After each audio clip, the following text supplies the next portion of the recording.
I went to see my GP and I explained to him what I was feeling because the heart is this side.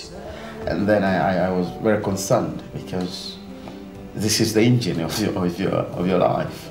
And that's when he discovered my blood pressure was 182 over 140. Well, you came for a miracle. Come and get it. The legs were getting numb. At night I wasn't sleeping because I was scared I'm going to die. Lift up your hands. And I was desperate, so I asked him to pray for me that day.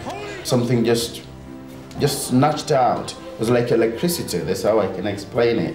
And when he touched here and prayed, it was like pins and needles went around my chest.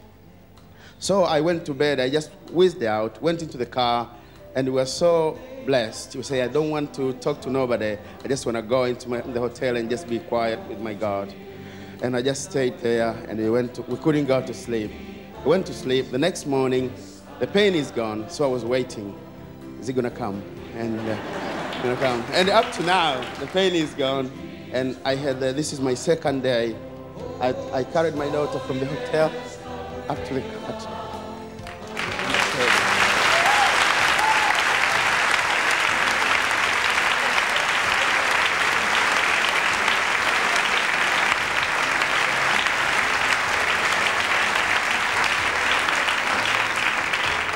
I went all the way to the hotel, up to the room, without stopping into the stairs. And I was just coming up and down. No. And I don't have to take a few deep breaths.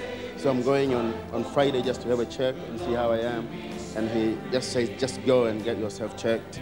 And I'm just I'm running about. I'm a new man.